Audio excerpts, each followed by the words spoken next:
الحمد للہ وکفى وسلام علی عباد اللہ الذین اصطفى اما بعد فاعوذ باللہ من الشیطان الرجیم بسم اللہ الرحمن الرحیم یا ایہا الرسول بلغ ما انزل الیک وإن لم تفعل فما بلغت رسالته واللہ یعصمک من الناس صدق اللہ العظیم۔ اس گفتگو کا خاکہ میرے ذہن میں اسی وقت آ گیا تھا جب ایک چلتے پھرتے نچلے درجے کے انتہائی زہریلے اسلام دشمن، مسلمان دشمن صحافی نے ازہر ہند کے صدر صدور سے ایک بڑے یارانہ انداز میں ایک گفتگو کی تھی۔ اسی وقت میں یہ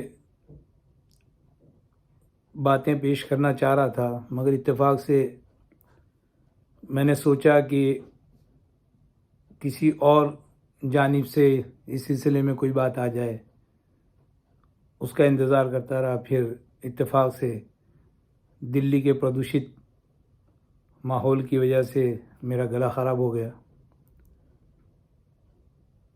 بہرحال آج اللہ تعالیٰ نے اس سے راحت دی تو، اور اس دوران کسی ذی علم نے اس کی طرف اشارہ بھی نہیں کیا، حالانکہ میرے نزدیک بہت ساری باتیں اس میں ایسی تھی جو اسلام کے مبادیات کے خلاف ہیں، اور جو کہ مولانا نے اس میں بار بار کہا کہ وہ کوئی سیاسی شخصیت نہیں ہے، اس لیے ہم یہاں کسی سیاسی موضوع پر گفتگو نہیں کریں گے، بلکہ صرف اور صرف خالص دینی موضوع اور خالص دینی مصطلحات پر گفتگو کریں گے، جس پر مولانا کی گفتگو سے کچھ ضرب پڑتی نظر آ رہی ہے۔ کہیں بہت سخت ضرب ہے، کہیں ہلکی ضرب ہے، لیکن ہمارے یہاں ایک کہاوت ہے کہ اگر سپہ سالار انڈا زبردستی لے لیتا ہے تو سپاہی مرغی بھی زبردستی چھین لیتا ہے۔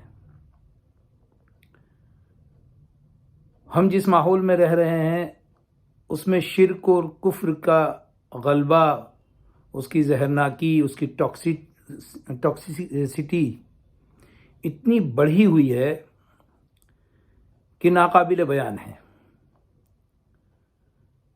اور اس شرک اور کفر کے غلبے کے ماحول میں رہتے رہتے رفتہ رفتہ شرک نہ صرف یہ کہ گوارا کیا جانے لگا ہے، بلکہ وہ ہمارے گھروں میں دستک ہی نہیں بلکہ گھروں میں داخل ہو چکا ہے۔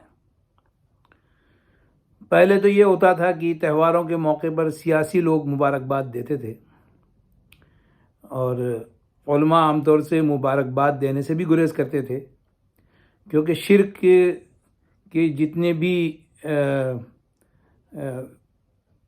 شکلیں ہیں، اس کی جو خوشیاں ہیں، اس کے جو غم ہیں، اس کے جو تہوار ہیں، وہ سب کے سب مشرکانہ ہوتے ہیں، اور خود علماء دیوبند نے اس کے تعلق سے بہت واضح اور صریح فیصلے دیے تھے۔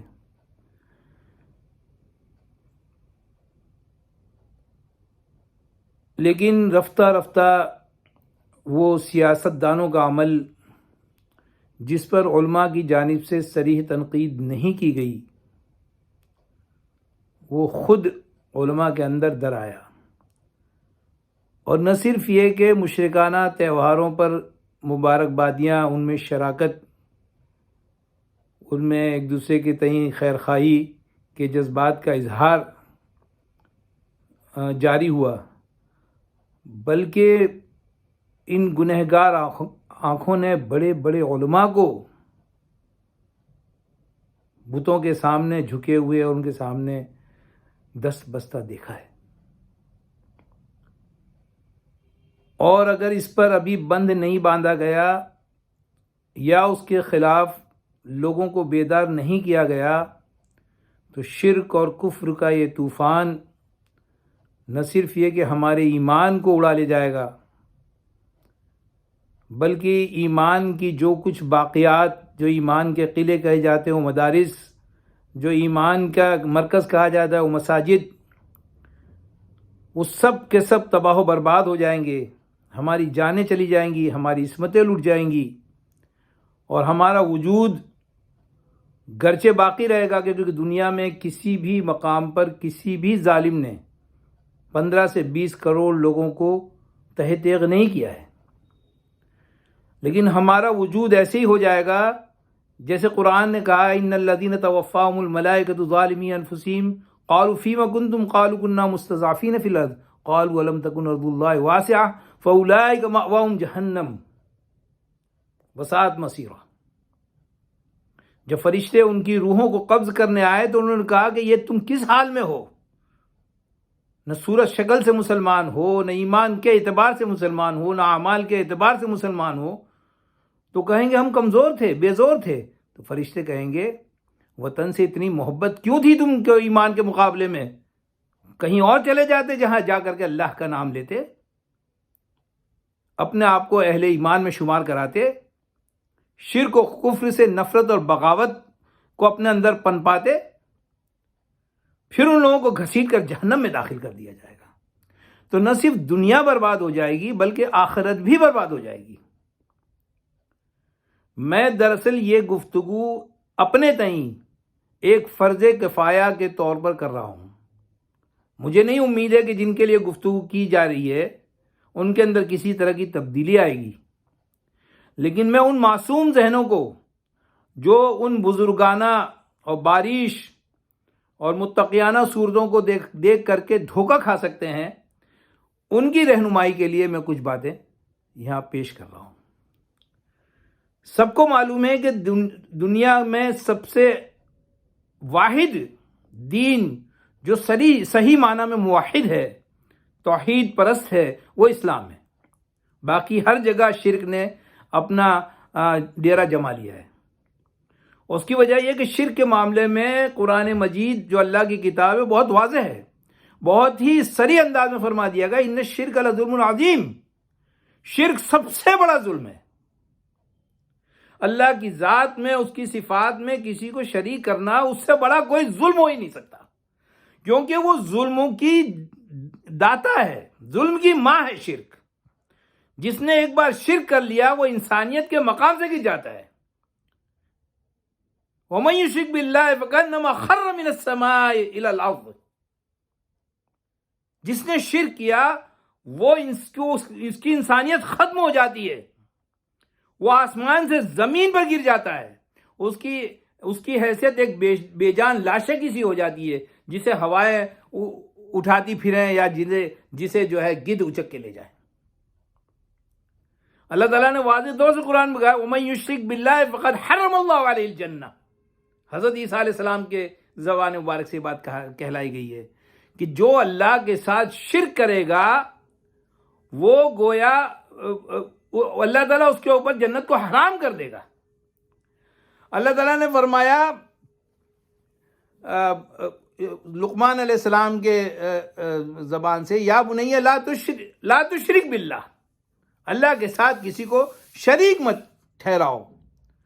نہ صرف یہ کہ اللہ کے ساتھ کسی کو شریک مت ٹھہراؤ بلکہ جو لوگ اللہ کے ساتھ کسی کو شریک ٹھہراتے ہیں ان کی مغفرت کی دعا سے روکا گیا۔ نبی کے لیے اور مومنین کے لیے جو نبی کے ساتھ ہیں ان کے لیے یہ جائز ہی نہیں ہے کہ کسی مشرکی کے حق میں دعائے مغفرت کریں، چاہے وہ رشتہ داری کیوں نہ ہو۔ اسی طرح اللہ تعالیٰ نے فرمایا کہ ان الذین کفروا وماتوا وهم کفار فاولئک علیہم لعنۃ اللہ والملائکۃ والناس اجمعین۔ جن لوگوں نے کفر کیا اور مر گئے اس حال میں کہ وہ کافر تھے تو اللہ کی اور فرشتوں کی اور نیک لوگوں کی لعنت ہے ان کے اوپر۔ اسی طرح اللہ تعالیٰ نے فرمایا کہ فَإِنْ آمَنُوا بِمِثْلِ مَا آمَنْتُمْ بِهِ فَقَدِ اهْتَدَوْا وَإِنْ تَوَلَّوْا فَإِنَّمَا هُمْ فِي شِقَاقٍ۔ اگر وہ لوگ اس طرح ایمان لائیں جس طرح تم ایمان لاتے ہو تب تو وہ اس راست پر ہیں، اور اگر اس کے خلاف گئے تو سمجھ لو کہ وہ دشمنی میں اترے ہوئے ہیں۔ بے شمار آیت ہیں اس تعلق سے، شرک سے کسی درجہ بھی مداہنت سے منع کیا گیا ہے۔ لیکن ہم دیکھ رہے ہیں کہ نہ صرف یہ کہ تہواروں پر ایک دوسرے کے ساتھ جو ہے مشرکانہ تہواروں پر ایک دوسرے کے ساتھ گریٹنگز کا تبادلہ ہوتا ہے، ایک دوسرے کو مبارکبادیاں پیش کی جاتی ہے، بلکہ اب تو بطور ایک فیشن ہو گیا ہے کہ مندروں میں جا کر کے جہاں بت رکھے ہوتے ہیں، جن کے بارے میں ابراہیم علیہ السلام نے واضح طور پر فرما دیا فَإِنَّهُمْ عَدُوٌّ لِّي، یہ بت میرے دشمن ہیں۔ اسی طرح دوسرے جگہ فرمایا اِنَّكُمْ وَمَا تَعْبُدُونَ مِن دُونِ اللَّهِ حَسَبُ جَہَنَّمَ، جو کچھ تم اے مشرکو، تم اور جن کو تم پوجتے ہو، یہ دونوں کے دونوں جہنم کا ایندھن بنیں گے۔ مندروں میں جا کے کہتے ہیں ہم یہاں دعوت کا کام کر رہے ہیں، کون سی دعوت دے رہے ہو؟ بھائی چارے کی، آپسی پریم کی، ایک دوسرے کے ساتھ یگانگت کی، لیکن وہ پیچھے جو گندگی بیٹھی ہوئی ہے اس کے بارے میں کیا خیال ہے تمہارا؟ شرک کی گندگی، یہ جو خدا کی توحید کی ازار کھینچنے والے ہیں اس کے بارے میں تمہارا کیا خیال ہے؟ دعوت کے لیے پرامن ماحول بنانے والوں، دعوت خود ٹھہرے ہوئے کائی زدہ سماج کے اندر ایک تلاطم پیدا کرتی ہے۔ اس پر انشاءاللہ پھر کبھی گفتگو کریں گے، لیکن اشارے کے لیے صرف اتنا کافی ہے کہ وہ اللہ کے رسول صلی اللہ علیہ وسلم جو مکے کے محبوب ترین انسان تھے، جب انہوں نے دعوت کی ابتدا کی تو وہ مبغوض ترین انسان ہو گئے۔ دعوت خود ٹکراؤ کا باعث بنتی ہے، اور ہندوستان کا جو شرک ہے اسے عام شرک کی طرح سمجھنا بہت بڑی غلطی ہے۔ کچھ لوگ کہتے ہیں اس وقت کے مشرکین زیادہ گندے تھے، انہیں معلوم نہیں ہے ہندوستان کا شرک جو ہے ادارہ جاتی شرک ہے، انسٹیٹیوشنلائز شرک ہے، کلچرائز شرک ہے۔ انہیں شرک کے نام پر یہ ہر چیز برداشت کر لیں گے، لیکن توحید کو بالکل برداشت نہیں کر سکتے۔ وَإِذَا ذُكِرَ اللَّهُ وَحْدَهُ اشْمَأَزَّتْ قُلُوبُ الَّذِينَ كَفَرُوا، جب صرف ایک خدا کا ذکر کیا جاتا ہے تو ان کے رونگٹے کھڑے ہو جاتے ہیں۔ انہیں ہرگز بھی پسند نہیں کہ کوئی یہ بات کہے کہ ایک خدا کے علاوہ سارے خدا جھوٹے ہیں، جبکہ دعوت ہی ہے۔ اس تمہیدی گفتگو کو سامنے رکھتے ہوئے جب ہم مولانا کے ارشادات پر نظر ڈالتے ہیں تو بہت ہی افسوس کے ساتھ کہنا پڑتا ہے کہ انتہائی اہم باتوں میں مولانا نہ جانے کن مصلحتوں کے تحت بہت کمزور دکھائی دیے۔ مثال کے طور پر وہ جو ان کا عام طور سے وتیرہ ہے کہ تم ہمیں کافر کیوں کہتے ہو، اس کا جواب تو مولانا نے بہت اچھا دیا کہ کافر انکار کرنے والے کو کہتے ہیں۔ اگر ہماری اولاد انکار کرے تو وہ بھی کافر ہو جائے گی۔ لیکن جب مولانا سے سنواد داتا نے کہا کہ کیا میں کافر ہوں، تو یہاں مولانا گڑبڑا گئے، کہنے لگے کیوں؟ تم اللہ پہ ایمان نہیں رکھتے ہو؟ اس پہ اس بدذات نے یہ کہا کہ میں اللہ پہ ایمان نہیں رکھتا، اللہ اور ایشور کو میں ایک نہیں مانتا۔ لیکن مولانا یہی کہتے رہے کہ تم ایشور کو مانتے ہو تو تم کافر کیسے ہو سکتے ہو؟ ایک چیز جو یہاں سمجھنے کی ہے، اس نے صریح طور پر یہ بات کہہ دی کہ ایشور اور اللہ ایک نہیں ہے، لیکن ہمارے دائی حضرات کا یہ حال ہے کہ اللہ ایشور ایک ہے، اور اس کے لیے وہ لاتے ہیں قُلِ ادعوا اللَّهَ وَادعوا الرَّحْمَنَ۔ حالانکہ رحمان، یہ اس آیت کا جو بیک گراؤنڈ ہے وہ یہ ہے کہ جب رحمان کا ذکر کیا گیا تو ان لوگوں نے کہا ہم اللہ کو تو جانتے ہیں، یہ رحمان کون ہے؟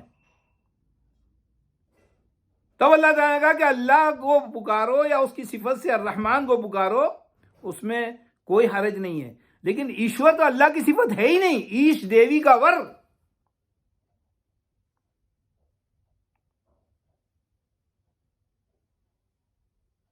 اور اس نے خود کہہ دیا کہ میں ایشور اور اللہ ایک نہیں ہے۔ اس کے بعد جب بات آگے چلتی ہے وہ کہتی ہے کیا گاندھی جی جہنم میں جائیں گے؟ تو پہلے تو مولانا نے بہت صحیح جواب دیا کہ بھائی جنت میں تو ہمارے جانے کا سرٹیفکیٹ نہیں ہے، لیکن جہنم کے بارے میں وہ گڑبڑا گئے اور عجیب بات کہہ دی. انہوں نے کہا کہ گاندھی جی ایشور کو مانتے تھے اور ان کے گھر میں قرآن بھی تھا، وہ جہنم میں کیسے جائیں گے؟ حالانکہ گاندھی جی کافر تھے، اللہ کے انکاری تھے، اس کے رسول کے انکاری تھے. ایشور اللہ تیرو نام یہ دھوکہ تھا. ایک بہار کے ایک بہت بڑے عالم دین مولانا سجاد صاحب سے جب گاندھی جی کا آمنا سامنا ہوا تو گاندھی جی نے ان کے سامنے اسلام کی بڑی خوبیاں پیش کی. تو مولانا نے کہا کہ مولانا گاندھی جی آپ ایک ایسا عیب بتا دیجئے جس کی وجہ سے آپ اسلام قبول نہیں کر رہے ہیں. تو خاموش ہو گئے. گاندھی جی کس قدر اسلام دشمن تھے، مسلم دشمن تھے، اس پہ ہمیں یہاں کوئی گفتگو نہیں کرنی ہے. ہم تو قرآنی تعبیر و تشریح کے لحاظ سے جو شخص کفر پر مر گیا اس کو ہم جہنمی ہی سمجھیں گے. ان الذین ماتوا وهم کفار اولئک علیہم لعنۃ اللہ والملائکۃ والناس اجمعین ومن یشرک باللہ فقد حرم اللہ علیہ الجنہ ومأواہ النار. مولانا بہت بڑے ہیں لیکن عیسیٰ علیہ السلام سے بڑے مولانا نہیں ہیں. عیسیٰ علیہ السلام نے کہہ دیا وَمَن يُشْرِكْ بِاللَّهِ فَقَدْ حَرَّمَ اللَّهُ عَلَيْهِ الْجَنَّةَ وَمَأْوَاهُ النَّارُ. جس نے اللہ کے ساتھ شرک کیا اللہ نے اس کے اوپر جنت کو حرام کر دیا، اس کا ٹھکانہ جہنم ہے. اب اس کے بعد کیسے آپ کہہ سکتے ہیں ان کے گھر میں قرآن تھا، وہ اللہ کو مانتے تھے، اس کے باوجود وہ اللہ کے رسول صلی اللہ علیہ وسلم کو آخری رسول نہیں مانتے تھے، کلمہ شہادت نہیں پڑھتے تھے، تو ان کے جہنمی ہونے کے لیے اور کس چیز سند کی ضرورت ہے؟ جہاں تک اللہ پر ایمان کا تعلق ہے تو اللہ پر ایمان مشرکین عرب ان سے زیادہ اور اللہ کے نام سے رکھتے تھے. اور اللہ کا ہمسر بھی بعض لوگ قرار نہیں دیتے. وہ تو کہ یہ کہتے تھے ما نعبدهم الا ليقربونا الى الله زلفا. ان دیوی دیوتاؤں کو تو ہم اس لیے پوجتے ہیں کہ وہ ہمیں اللہ سے قریب کر دے.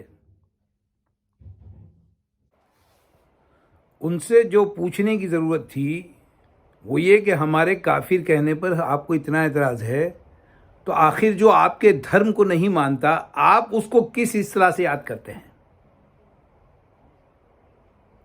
ہم تو صرف کافر کہتے ہیں، کافر کے معنی انکار کرنے والا. وہ تو ہمیں ملیچ کہتے ہیں. ملیچ کے معنی ہوتے جاہل، گنوار، اجڑ، بربر، خونخوار، بد تہذیب، گرا ہوا.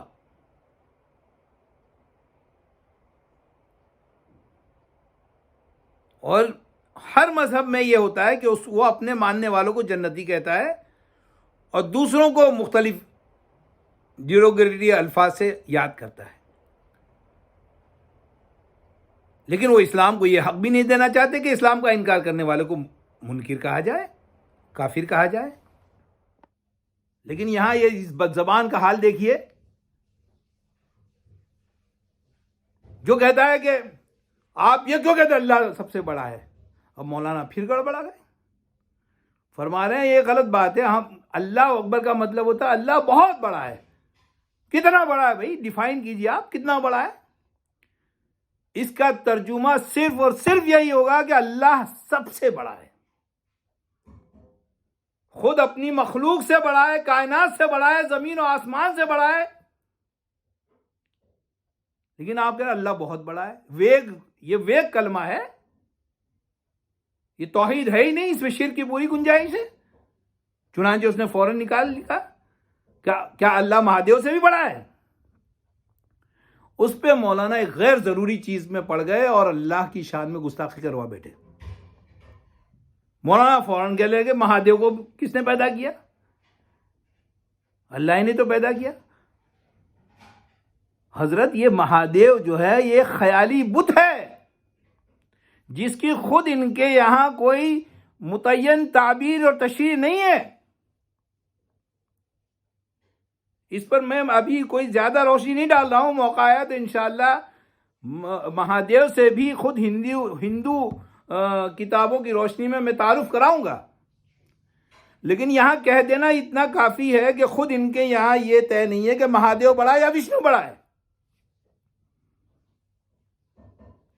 اور وہ اتنی بڑی گالی دے کے چلا گیا. نعوذ باللہ کہ اللہ, میں تو کہتا ہوں مہادیو نے اللہ کو پیدا کیا ہے. آپ اتنا تو کہہ سکتے تھے کہ اللہ تعالیٰ تو لم یلد ولم یولد, نہ وہ جنتا ہے نہ وہ اس کو کسی نے جنا ہے. جبکہ مہادیو کی جو بیوی تھی اس کے ساتھ وہ سمبھوگ کرتا تھا, اس سے اس کی اولاد ہوئی تھی. اور ایک لمبی کہانی ہے جس کو اس مقدس درس میں پیش کرنا, اس میں لوگوں کو گھن آ جائے گی. اس طرح کی چیزیں ہم پیش کر سکتے ہیں.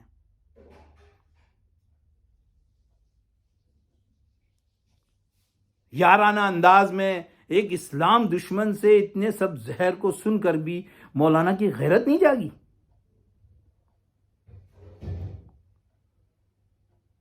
حیرت کی بات ہے.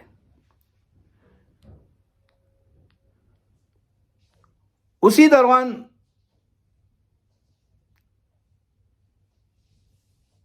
یہ بات بھی سامنے آئی, مندروں کو توڑنے کی. مولانا نے اس پہ لیپا پوتی کی اور بابری مسجد کا معاملہ بھی آ گیا. مولانا نے ایک بار بھی نہیں کہا کہ تم نے بھی تو بابری مسجد توڑ دی. وہ تو تاریخ کی باتیں ہیں, خود ہندو لوگوں نے اس کے بارے میں بہت تفصیل سے لکھا ہے کہ کون سے مندر کو توڑا گیا اور کون سے مندر کو نہیں توڑا گیا, حقیقت کیا, پروپیگنڈا کیا ہے. اس سے قطع نظر اسی زمانے میں, اسی بھارت میں, اسی دستوری اور جمہوری بھارت کے اندر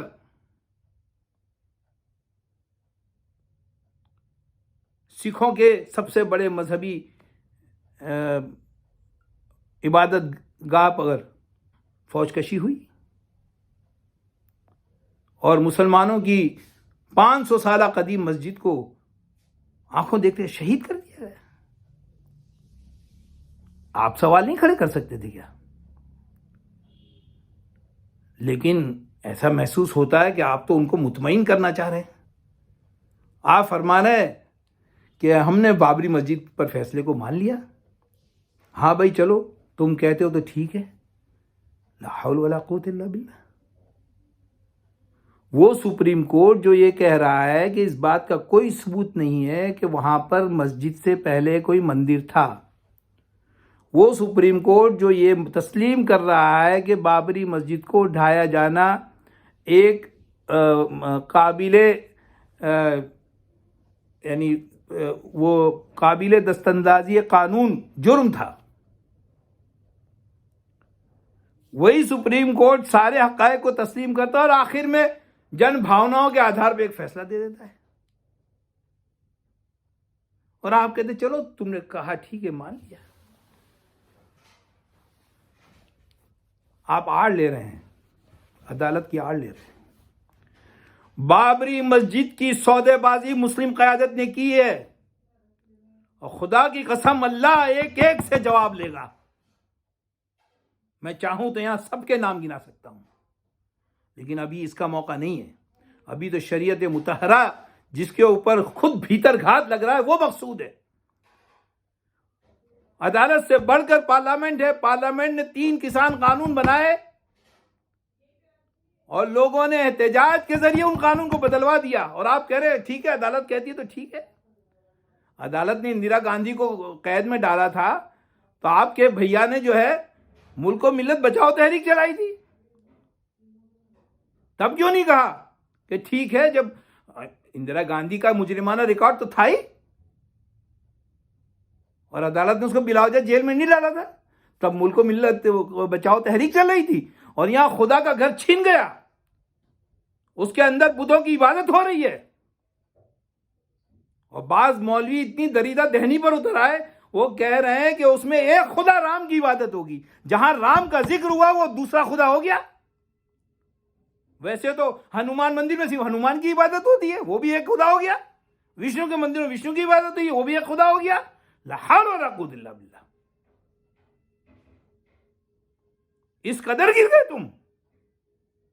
حسنی حسینی عالم دین کہہ رہے ایک خدا رام کی عبادت ہوگی وہاں پر. این ڈی ٹی وی پر ان گنہگار کانوں نے سنا اس بات کو.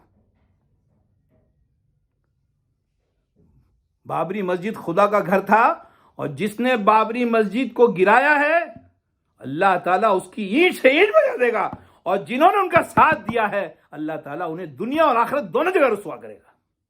آپ کون ہوتے ہیں خاموش بیٹھنے والے؟ ہم نہیں خاموش بیٹھیں گے۔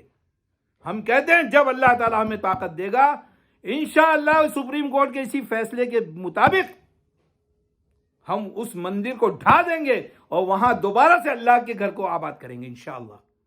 خانہ کعبہ سینکڑوں سال تک بتوں سے پر رہا، لیکن جب فتح مکہ ہوئی تو اللہ کے رسول صلی اللہ علیہ وسلم نے جاء الحق وزهق الباطل کہہ کر کے ایک ایک بت کے سر کو توڑا۔ آپ عمر کے اس مرحلے میں کہ قبر سے بہت زیادہ دور نہیں ہے، استغفار کیجئے اور غور کیجئے۔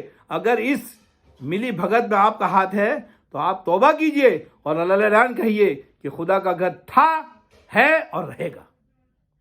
آپ کیسے کہہ سکتے ہیں؟ آپ کو کس نے یہ حق دیا ہے کہ آپ یہ کہہ دیں کہ ہم نے مان لیا؟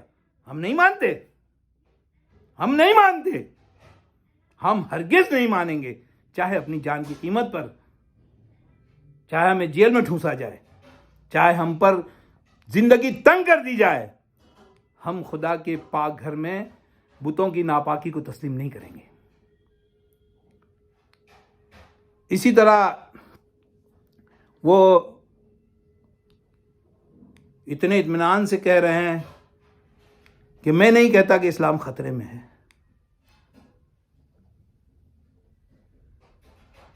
مسجدیں شہید کی جا رہی ہیں، قرآن مجید کو جلایا جا رہا ہے، اور ایک بابری مسجد نہیں جانے کتنی مسجدوں کو ابھی پچھلے چند دنوں میں شہید کیا گیا ہے، قرآن مجید کو جلایا گیا ہے۔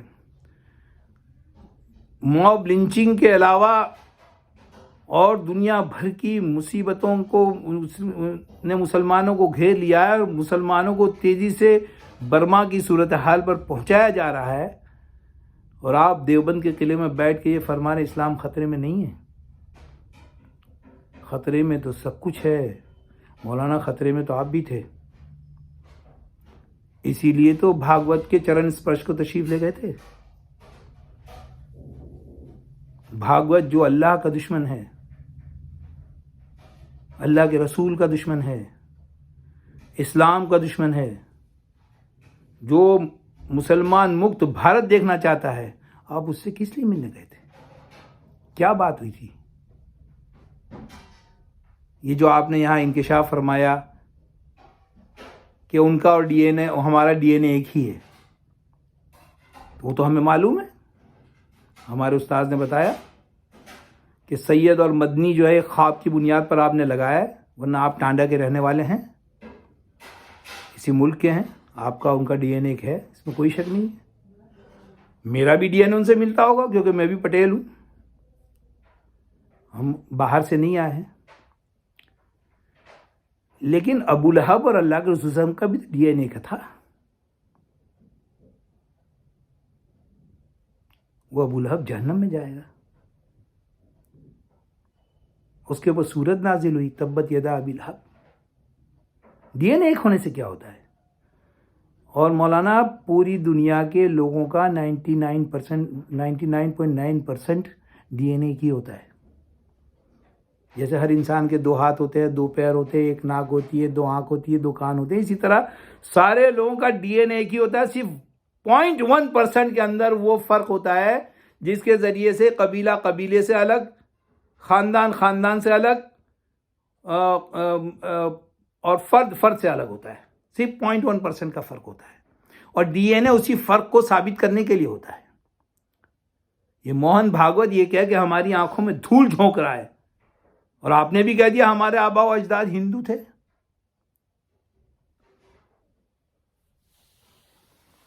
یہاں جتنے لوگ ان کے آبا و اجداد ہندو تھے، تو پھر آپ کے یہ دائی حضرات کس بنیاد پر کہتے ہیں کہ وید خدا کی کتاب ہے؟ انسانیت کی ابتدا توحید سے تھی، اور ہندوستان میں بھی توحید ہی آئی تھی، جسے کچھ دھرم کے آڈمبروں کے تحت جو ہے شرک کا گڑھ بنا دیا گیا۔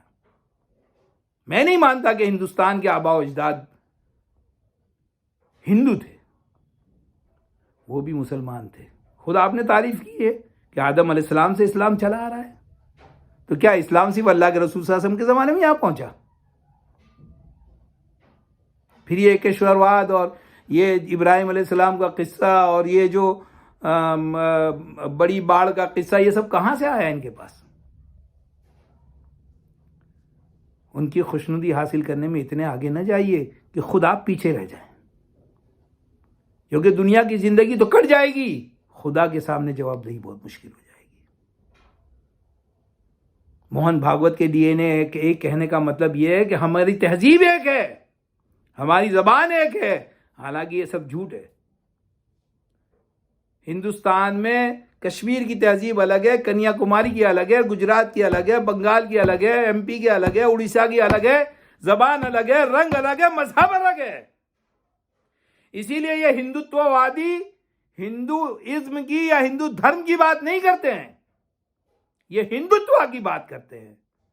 عدالت جو ہے ہندوتوا کو اپریشیٹ کرتا ہے، ہندو کلچر کے نام پر یہ ایک زبان کو مسلط کرنا چاہتے ہیں، ایک خاص کلچر کو مسلط کرنا چاہتے ہیں، اور اسی لیے یہ چاہتے ہیں کہ کوئی دھارمک معاملے پہ کوئی گفتگو نہ ہو۔ یہ داعیان کرام کو جو گرفتار کیا جا رہا ہے وہ اپنے شرک کی کمزوری کو چھپانے کے لیے کیا جا رہا ہے۔ نام کچھ بھی دے دے، نام کچھ بھی دے دے۔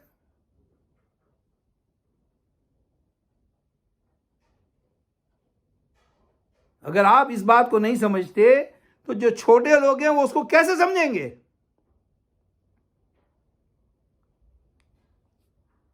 ایک ہی خون رکھنے والے، ایک ہی ماں باپ کی اولاد، ایک ہی ڈی این اے رکھنے والے جب کلمے کی بنیاد پر تقسیم ہو جاتے ہیں، ایک دوسرے کی میراث نہیں لے سکتے، ایک دوسرے کے ساتھ رشتے ازدواج میں نہیں بن سکتے، تو پھر ڈی این اے ایک ہونے کا کوئی مطلب ہی نہیں ہے۔